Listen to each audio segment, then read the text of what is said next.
Boa noite, bem-vinda para mais um momento especial para mulheres, bem-vinda à nossa Noite da Mulher. Quero te convidar nessa noite a refletir junto comigo sobre algo que com certeza já te aconteceu. Sabe aquele dia que você está muito ocupada, que você está fazendo uma faxina, que você está preparando alguma coisa, que você está planejando sair de casa, que você está fazendo alguma coisa em relação ao seu trabalho, à sua família, e você tem tudo exatamente organizado para nada sair do lugar. Mas de repente você é pega de surpresa. Quem nunca foi pego de surpresa? Aquele momento em que chega alguém do nada e aparece lá na tua casa e diz assim: "Oi, eu vim te visitar." E você fica com aquela cara de entra! E não sabe muito bem o que fazer, porque você está ocupada, você tem muita coisa para fazer. Mas ao mesmo tempo você sabe que uma visita não se rejeita. Você precisa ser cordial, você não pode ser deselegante. Você precisa, receber e tratar bem a tua visita. E com certeza isso já te aconteceu. E se não te aconteceu, irmã, saiba que isso vai te acontecer em algum momento. E essas coisas, elas fazem parte da nossa vida. A gente se organiza, a gente planeja, a gente tem tudo às vezes extremamente organizado. Mas os imprevistos acontecem e isso é um fato. Mas a gente precisa aprender a lidar com isso, não é? Pensando nisso, eu quero te convidar para refletir sobre uma parábola que Jesus contou. Uma parábola que nos convida a ficar de olhos abertos, que nos convida a ficar sempre vigilantes, sempre prestando atenção. Quero te convidar a pegar a tua Bíblia e ler comigo o texto de Mateus 25, dos versículos 1 a 13. Eu vou ler aqui pra gente, tá bom? O reino dos céus será, pois, semelhante a 10 virgens, que pegaram suas candeias e saíram para encontrar-se com o noivo. 5 delas eram insensatas e 5 eram prudentes. As insensatas pegaram as suas candeias, mas não levaram óleo. As prudentes, porém, levaram óleo em vasilhas, junto com suas candeias. O noivo demorou a chegar, e todas ficaram com sono e adormeceram. À meia-noite, ouviu-se um grito: "O noivo se aproxima! Saiam para encontrá-lo!" Então, todas as virgens acordaram e prepararam suas candeias. As insensatas disseram às prudentes: "Dê-nos um pouco do seu óleo, pois as nossas candeias estão se apagando." Elas responderam: "Não, pois pode ser que não haja o suficiente para nós e para vocês. Vão comprar óleo para vocês." E saindo elas para comprar o óleo, chegou o noivo. As virgens que estavam preparadas entraram com ele para o banquete nupcial. E a porta foi fechada. Mais tarde vieram também as outras e disseram: "Senhor, Senhor, abra a porta para nós." Mas ele respondeu: "A verdade é que não as conheço. Portanto, vigiem, porque vocês não sabem o dia nem a hora." Jesus, ele usou muitas parábolas para ensinar a respeito de uma grande verdade, que é o reino dos céus. Ele usou a semente de mostarda, ele usou outros exemplos a respeito da cultura. E um dos exemplos muito legais que ele usou foi justamente esse do casamento. O que é o casamento para esse povo, para essa época? O casamento é um momento de celebração, é um momento de se juntar, de celebrar, e um momento que não acontece assim como hoje, de um dia para o outro. Um casamento, ele é muito planejado, ele é muito organizado, esperado, desejado. E se a gente às vezes fica de saco cheio ou às vezes acha muito demorado um casamento de 4 ou 5 horas, imagina como era com esse povo que fazia festas de casamento entre 5 e 7 dias. Eles realmente se preparavam para celebrar, porque a chegada do noivo, a chegada da noiva e essa união era realmente um motivo de muita celebração. Mas quem são essas virgens? Quem são essas virgens que estão à espera do noivo?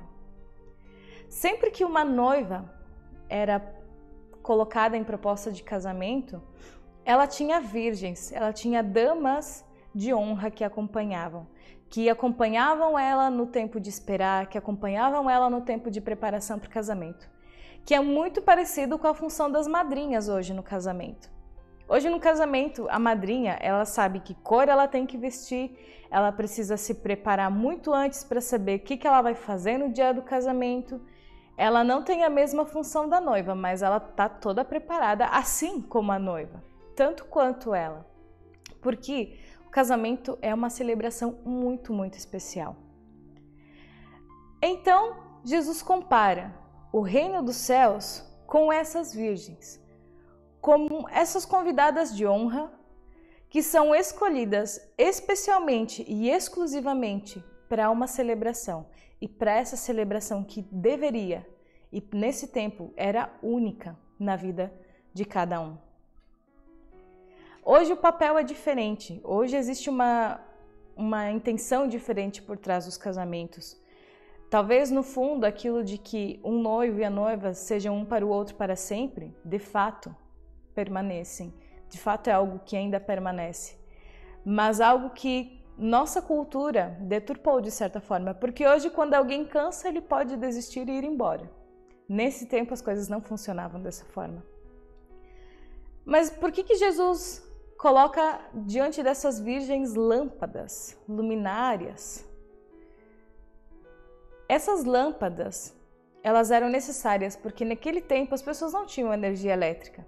Então, para que elas pudessem aguardar e ir em busca do noivo, quando o noivo estivesse disposto, quando o noivo tivesse saído ao encontro da sua noiva, elas pudessem ver o caminho para ir ao encontro dele, para poder perceber quem ele era e que era ele no momento em que o vissem.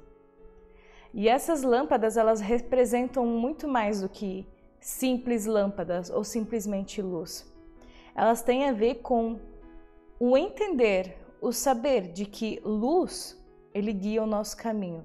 De que sem luz para guiar o nosso caminho, a gente não vê nada. Mas uma luz precisa de algo que a mantenha de pé, que a mantenha acendida. Assim como a nossa energia elétrica tem fontes de eletricidade para existir, assim também as candeias precisavam de fontes de energia para se manterem acesas, que era o próprio azeite. E o que acontece na parábola?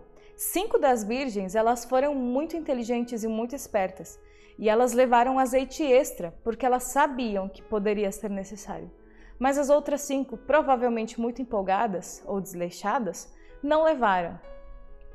No momento em que foi decisivo e elas precisaram do azeite extra, o que acontece?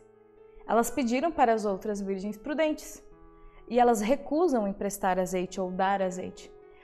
E se a gente olha de cara, parece um pouco egoísta. Mas se a gente for analisar profundamente o que significa isso, a gente percebe que não tem a ver com egoísmo. O que é que mantém a luz da minha fé, da minha vida acesa?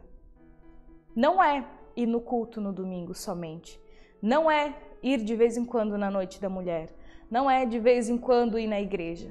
O que mantém a luz da minha vida de fé acesa, a minha luz que vai me levar até o meu Deus acesa, é a minha vida lá no secreto, lá na minha casa. É o tempo que eu tenho de conhecer a palavra de Deus. É o tempo que eu tenho de oração e de comunhão com Deus. Esse tempo, essa necessidade diária que a gente tem de Deus, representa esse azeite, que é essa energia que a gente precisa sempre buscar e nunca deixar de lado, para que a gente possa, de fato, manter a luz da nossa fé e essa necessidade de energia de buscar a Deus acesa. Se a gente percebe que isso não é egoísta e que foi irresponsabilidade dessas outras 5 virgens não ter levado azeite extra, a gente percebe que a gente não pode culpar o irmão, a gente percebe que a gente não pode culpar a irmã, o pastor, o missionário, por não fazerem aquilo que eu quero. Porque quem é responsável por manter firme, por dar energia à minha própria vida de fé, sou eu. Porque lá no meu tempo em secreto, com a palavra de Deus, tendo comunhão com Deus em oração, que essa energia é reabastecida. Então não adianta pedir para os outros emprestado, porque não tem como fazer isso. Além disso, a gente percebe no decorrer da parábola que ao não conseguir esse azeite, ao não conseguir repor essas energias, essas Virgens, elas precisam ir ao encontro de azeite, porque senão elas vão ficar na escuridão, não tem como ficar sem. De repente, num momento determinante da vida, elas precisam correr atrás. E elas fazem isso de fato. Mas tem um problema. Justamente no momento em que elas acordaram e perceberam o que deviam ter feito, o noivo chegou. E o noivo chegou e ele foi ao encontro de quem estava preparado. O noivo chegou e levou até a sua festa aquelas que estavam prontas para isso. Às vezes a gente pensa que o noivo, que o nosso Cristo, que é quem o noivo representa, que ele não vai voltar logo, porque, já faz mais de 2000 anos que Jesus ressuscitou e que ele disse que ia voltar, e a gente está 2000 anos aqui esperando Jesus voltar e ele ainda não voltou. E de fato, faz tempo que a gente está esperando. Mas nunca antes na história a gente pôde ver tantos sinais que a própria Bíblia apontou de que o fim dos tempos é presente e ele é real. E sabe de uma coisa? O único que pode dizer quando Cristo vai voltar é o Pai. E sabe por que isso fica muito perfeito nessa parábola?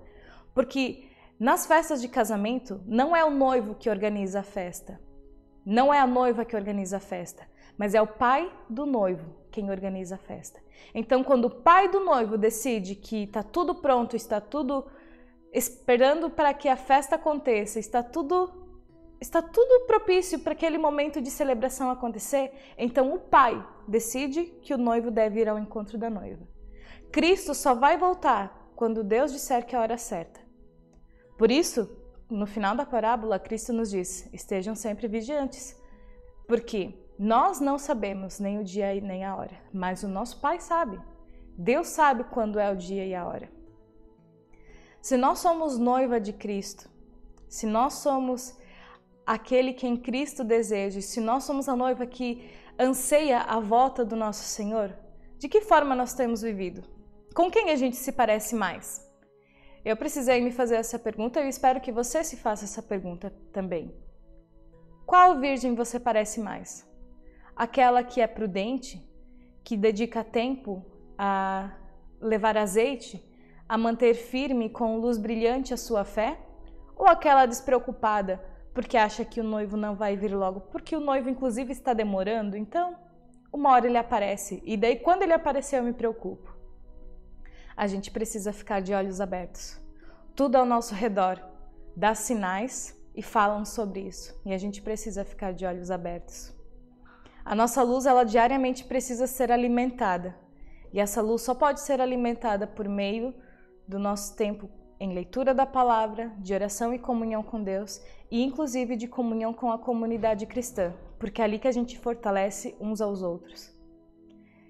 Eu espero que você possa refletir sobre isso e possa olhar para si mesma e se transformar, se você não é ainda, numa mulher prudente, numa mulher que não vai ser pega de surpresa, uma mulher que não vai ser pega desprevenida, mas que vai estar pronta para quando o noivo chegar e vai poder celebrar com muita alegria essa festa e a chegada tão esperada do nosso Cristo, do nosso noivo.